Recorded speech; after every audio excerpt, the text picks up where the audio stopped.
Sharing is caring. दोनों भाई नाश्ते की टेबल पर बैठे थे। प्रियंका, मेरा नाश्ता कहाँ है? भाभी, मुझे भी ऑफिस के लिए लेट हो रहा है। इस पर प्रियंका किचन में से दोनों के नाश्ते की प्लेट्स लेकर बाहर आती है। लो भाई, आप दोनों का नाश्ता। किसी को भी 1 मिनट का सब्र नहीं है। ये प्रियंका का ससुराल है, जहाँ कोई औरत ना होने की वजह से शादी वाले दिन से ही घर के साथ दोनों भाइयों की जिम्मेदारियां प्रियंका संभाल लेती है। दोनों भाई शांति से नाश्ता कर रहे होते हैं कि अंकुश अपने भाई की प्लेट से पराठे का एक टुकड़ा उठा लेता है। आपको पता है ना, मैं खाना शेयर नहीं करता, फिर भी मेरी प्लेट में से खाना जरूरी है क्या? अरे हद हो गई है, मुझे नहीं खाना अब। अंकुर गुस्से में नाश्ता छोड़कर टेबल से उठ खड़ा होता है। अरे, ये कैसा बिहेवियर है अंकुर? एक टुकड़ा ही तो है। एक हो या आधा, मुझे भूख लगी है तो ये सिर्फ मेरा ही है। उसे भी किसी के साथ शेयर करने बैठा तो भूखा नहीं रह जाऊंगा। अरे बाबा ठीक है, अब इस पर भी लड़ाई। दूसरा बना देती हूँ, पर प्लीज ऐसे खाना बीच में छोड़कर मत जाओ। इससे अन्न का अपमान होता है।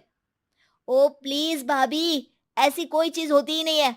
आपके पास पैसे हैं, खरीदो और खाओ। अगर नहीं खाया जाए तो फेंक दो। अरे दुनिया में सब यही करते हैं। अंकुर बैग उठाकर ऑफिस के लिए चला जाता है, जिसके पीछे उसका बड़ा भाई मायूस सा घर में खड़ा रह जाता है। जिसने बचपन से सोने की चम्मच में खाया हो, उसे दुनिया के बारे में क्या पता होगा। वैसे गलती तो हमारी ही है। अगर कभी बचपन में ही सही गलत का फर्क सिखाया होता तो आज ये हाल नहीं होते। आप फिक्र क्यों करते हैं जी? भगवान है, वो जो भी करता है सबकी भलाई के लिए ही करता है। और जब वो चाहेंगे तो अपनी तरह से अंकुर भैया को भी सब कुछ सिखा देंगे। पत्नी की बात पर विश्वास कर अंकुश भी ऑफिस चला जाता है। सुबह से दोपहर होती है और अंकुर लंच करने ऑफिस के पास वाले रेस्टोरेंट में पहुंचता है, जहां वो एक साथ बहुत सारा खाना ऑर्डर कर देता है। सर, क्या कोई आपको ज्वाइन करने वाला है? नहीं तो क्यों? अब कुछ नहीं सर, ऐसे ही। वेटर चला जाता है और कुछ देर में अंकुर का ऑर्डर लेकर वापस आता है, जिस पर अंकुर सब डिशेस में से थोड़ा थोड़ा खाकर बाकी ऐसे ही छोड़कर बिल देकर चला जाता है। वाह भगवान, तेरी माया।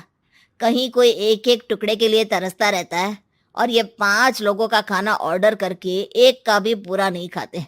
पैसे वालों की माया। वेटर टेबल साफ कर बचा हुआ सारा खाना लेकर रेस्टोरेंट के पीछे घूम रहे बच्चों के पास पहुंच जाता है, जिसे देख बच्चों के चेहरे खिल उठते हैं।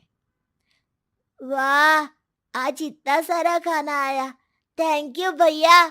भगवान आपको खाने की फैक्ट्री बना दे। अगर ये फैक्ट्री मेरी होती तो तुम लोगों को कभी किसी का झूठा बचा हुआ खाना नहीं खाना पड़ता। चलो तुम लोग खाओ, पर ध्यान रखो किसी को पता ना चले, नहीं तो मेरी नौकरी चली जाएगी। इसी के साथ दिन बीतता है और रात को दोनों भाई एक साथ घर पहुंचते हैं। कुछ देर में सब डिनर करने बैठते हैं, जहां अंकुश अंकुर को समझाने की कोशिश करता है। अंकुर, अगर हमें लाइफ में सब कुछ मिला है, इसका ये मतलब नहीं कि तुम उसका गलत फायदा उठाओ, बल्कि तुम्हें उसकी मदद से दूसरों को भी मदद करनी चाहिए। भैया, जिनके पास नहीं है उनकी वजह मैं तो नहीं ना। और ऐसे बहुत लोग हैं जिनके पास सब कुछ है। इसलिए अगर मैं एक इंसान कुछ नहीं करूंगा तो कोई फर्क नहीं पड़ने वाला। तुम्हारे भैया बस एक चीज समझाना चाहते हैं कि जिस चीज की हमारे पास कमी नहीं है, उसे बर्बाद करने से अच्छा है कि लोगों के साथ शेयर करें। इससे हम सिर्फ सामान नहीं, खुशियां भी बांटते हैं, और इसमें तुम्हारा ज्यादा कुछ तो जाएगा नहीं। भैया भाभी की बात सुन अंकुर कुछ बोले बिना उठकर चला जाता है। इसी तरह दिन बीतते रहते हैं, जिसमें अंकुश और प्रियंका कोशिश तो बहुत करते हैं, पर अंकुर पर किसी भी चीज का कोई असर नहीं पड़ता। एक दोपहर अंकुर सैंडविच खाते हुए सड़क के किनारे चल रहा होता है। तभी उसकी नजर आइसक्रीम वाले पर पड़ती है और वो सैंडविच सड़क किनारे फेंक आइसक्रीम खरीदने पहुंच जाता है। अब इसे कहते हैं जिंदगी का सुख। जैसे ही अंकुर आइसक्रीम लेकर पीछे मुड़ता है तो एक आदमी को सड़क से वही सैंडविच उठाते हुए देखता है। वो आदमी बहुत कमजोर, गरीब, जैसे बहुत दिनों से खाना ना खाया हो वैसा लग रहा था। अंकुर उसके पास जाकर खड़ा हो जाता है। उसे देखकर आदमी सैंडविच अंकुर की तरफ कर देता है। आपको भी खाना है क्या? क्या हम इसे आधा आधा कर ले? मुझे बहुत भूख लगी है। वो मेरा ही झूठा सैंडविच है। तुम दूसरा खरीद कर क्यों नहीं खा लेते? इसे क्यों खा रहे हो? अरे भैया, अगर खरीदने के पैसे होते तो 4 दिन से भूखा नहीं घूम रहा होता। हैं? क्या? तुमने 4 दिन से कुछ नहीं खाया, फिर भी इस आधे सैंडविच को मेरे साथ बांटने के लिए तैयार हो गए? क्यों?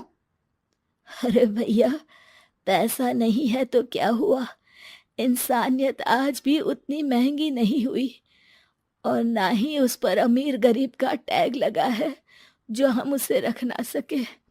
पर अफसोस, आजकल लोगों के अंदर पोषण, खून या विटामिन से ज्यादा इंसानियत की कमी होने लगी है। आदमी की बातों से अंकुर को समझ में आ जाता है कि वो आज तक कितना गलत काम करता आ रहा था। इसके बाद से वो अपनी किसी के साथ शेयर नहीं करने और खाने को बर्बाद करने वाली आदत को छोड़ देता है।